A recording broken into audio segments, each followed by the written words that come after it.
Do meu lado, eu tenho a companhia da doutora Maria Cecília Miguel, com mais de 20 anos de experiência no dia a dia da advocacia trabalhista. E eu quero tratar hoje e conversaremos um pouquinho mais sobre trabalho intermitente. Cecília, conta para nós um pouquinho de quais são as características, a regulamentação do trabalho intermitente. Mas, na verdade, é um trabalho que sempre aconteceu na prática, mas que não era regulamentado. Então, eu vou já começar dando um exemplo que eu acho que ele ajuda bastante para entender. É uma empresa de buffet, né? Que trabalha com casamentos, com festas. Imagina só o dia a dia dessa empresa para ela estar trabalhando com empregados. Então, tem uma semana que ela tem evento na quinta, na sexta, no sábado. Na outra semana, ela só tem um evento num sábado. Na outra semana não tem nenhum evento, né? Nós temos também outras atividades que é muito comum na praia, né? Restaurantes que atuam na praia no verão e que sempre tem muita demanda, precisa muito trabalho nesse período. E depois chega o inverno, fica um pouco mais frio, diminui a temporada, não há tanta necessidade. E como fazer, então, numa empresa que tem momentos que precisa, né, de muitos empregados e tem momentos que não precisa, né?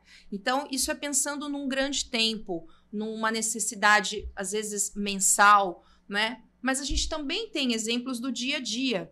Vou falar de um exemplo que eu vivenciei muito até antes de 2017, né? Que acontece em restaurantes, né? Restaurantes que às vezes não atuam no dia a dia, mas que também precisa de um empregado para trabalhar no horário do almoço.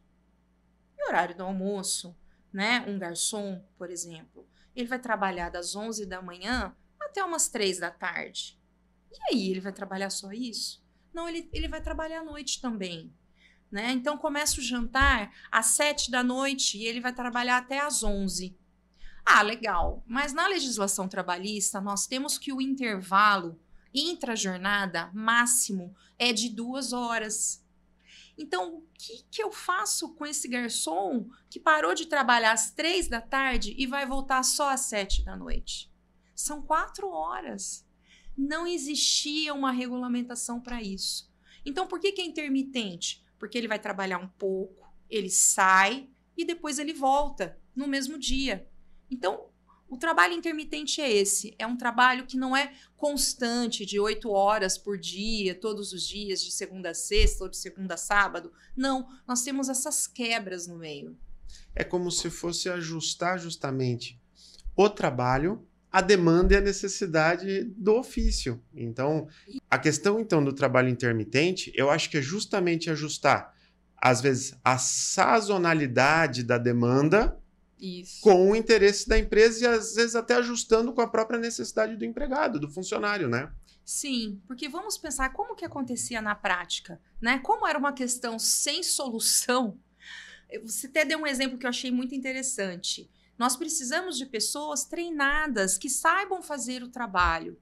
E como a empresa ficava um ônus muito alto, ela ter que pagar essas 4 horas que a pessoa ficava, por exemplo, sem trabalhar, acabava se trabalhando muito com o freelance. E o freelance, ele não faz um vínculo mesmo com a empresa treina, mas depois ele vai embora, né? Não vai ficar ali disponível esperando. E a empresa também, para pagar essa disponibilidade, ficava muito caro. Então, a legislação veio para fazer esse enquadramento dessa relação que não era regulamentada e que acabava prejudicando o empregado, que, na verdade, acabava sendo contratado sem o vínculo trabalhista, né? E também prejudicava a empresa, porque ela também nunca podia contar com o empregado treinado. Ela sempre tinha que estar chamando um freelance avulso, uma pessoa que não estava pronta para exercer o cargo. Era o popular bico, né? Isso. Era alguém que vinha fazer o bico para cobrir algum horário, para cobrir algum folguista, assim vai, né? Sim. E bico que, na verdade, a pessoa exercia atividade igual de um funcionário que era registrado, tendo um dos requisitos, né, do vínculo trabalhista, que é a subordinação, sem estar registrado. Então, não era certo, né? Hoje, com o trabalho intermitente, a empresa ela contrata, então, esse tipo de profissional que ele vai ganhar por hora. Então, se ele trabalhar 7 horas num dia, ele vai receber pelas 7 horas. Se ele trabalhar só 3, ele vai receber por 3. Sendo que o valor dessa hora, ele tem que ser igual ao do empregado que trabalha habitualmente na empresa, que trabalha 44 horas semanais. Ô, Cecília, e essa contratação que a gente estava conversando aqui, que era o famoso bico, que era uma coisa verbal, era uma coisa combinada entre as partes, mas que nunca era colocada no papel, como é que ela funciona hoje de acordo com a reforma da CLT? Ela precisa ser escrita? Como é que é esse contrato? Sim, o contrato intermitente, então, ele é um tipo de contrato de trabalho com vínculo mesmo, tá? O empregado, ele é registrado e é feito o registro que ele vai ganhar por hora. Então, ele entra na empresa ganhando o mesmo valor da hora do empregado que trabalha de forma habitual. O que é interessante é que ele sabe que ele está registrado. Então, as horas que ele trabalhar, ele vai ter todos os direitos de um empregado.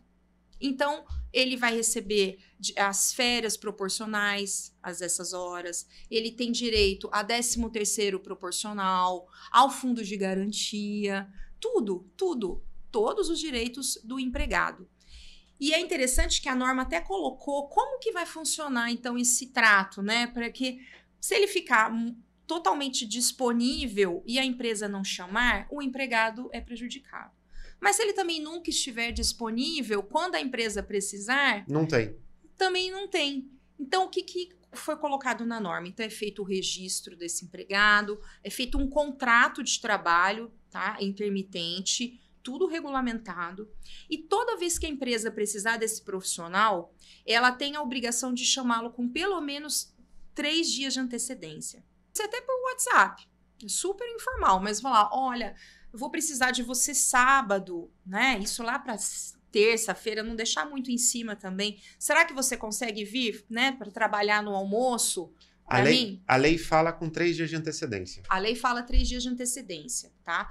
E fala também que esse empregado, ele tem que responder em até 24 horas.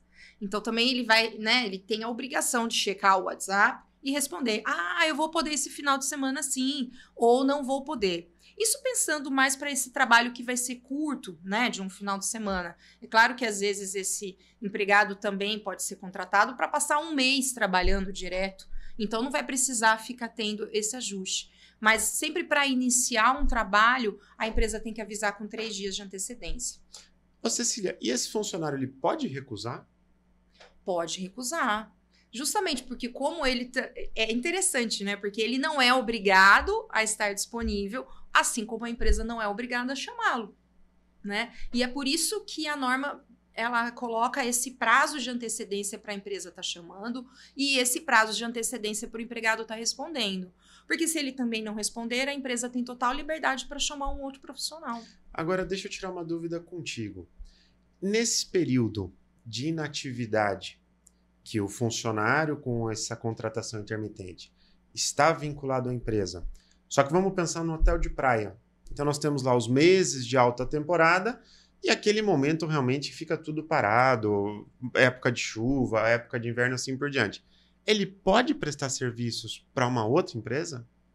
Pode. Esse requisito de exclusividade, né, que a gente poderia pensar, então a partir do momento que tem um contrato intermitente não pode trabalhar para mais ninguém, não existe. Ele tem liberdade para trabalhar com quem ele quiser, inclusive com o concorrente.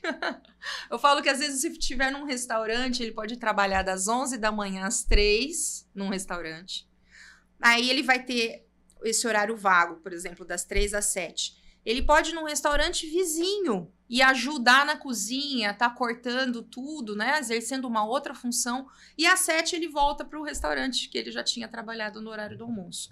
E ninguém pode falar nada, porque afinal ele não é obrigado também a ficar essas 4 horas Parado. Fazendo nada, que é o que acontecia no passado quando a empresa contratava esse funcionário e não tinha possibilidade de ser intermitente.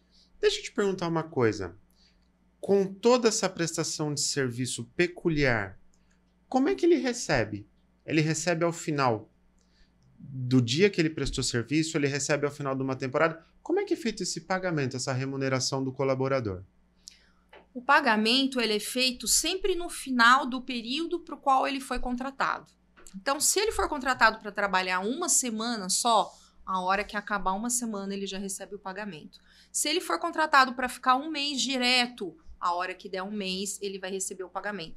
Claro que tem um limite de um mês, né? Ele não vai trabalhar 3 meses, ficar esperando acabar. Se for o caso de 3 meses, como você comentou, né? Num hotel de praia, um restaurante de praia, que às vezes fecha na baixa temporada.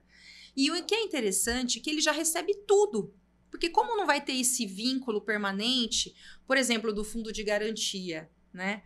Não é feito o recolhimento do fundo de garantia se ele não estiver trabalhando. Então, se ele ficar 4 meses sem trabalhar, são 4 meses que a empresa não vai fazer o depósito do fundo. Então, toda vez que acaba um período, ele recebe tudo. Ele recebe a remuneração, ele recebe as férias proporcionais, 13º proporcional e o fundo de garantia proporcional.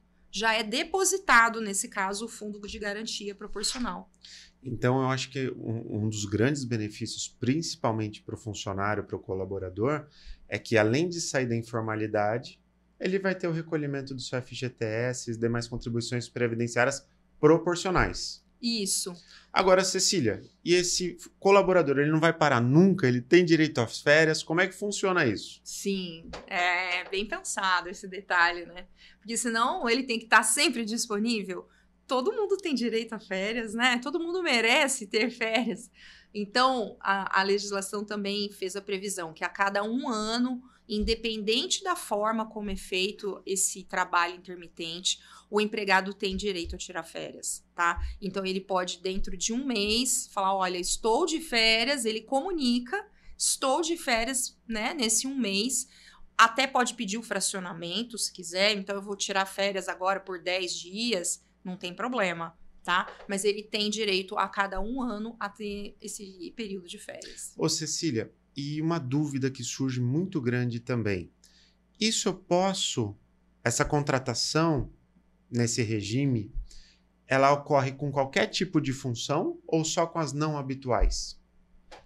Então, esse é um ponto de discussão, né? Eu acho que até foi a razão que demorou tanto de ser regulamentado o trabalho intermitente. Porque existe um posicionamento, né? Daí nós já entramos numa esfera de discussão que fala que quando a atividade ela é habitual, não pode ter a contratação intermitente, tá? Agora, isso vai depender de muita interpretação, o que é habitual. É claro que um restaurante que funciona, né, numa cidade direto, todos os dias da semana, a gente não pode falar que não é uma atividade habitual, ele está ali. Então, realmente é um caso a ser analisado, caso a caso, para verificar se dá para enquadrar quando sendo uma atividade que não é habitual. Esse é um requisito da lei. E é uma coisa, Cecília, que a gente observa aí pela experiência e pela prática, né? É dia a dia o que os juízes e tribunais entendem sobre aquele tema em determinada região. Porque, às vezes, o que funciona aqui num estado de São Paulo não funcionaria por uma colheita de uma seiva de alguma árvore na Amazônia. Então, é só aquele período que tem a colheita, é aquela contratação intermitente pela sazonalidade.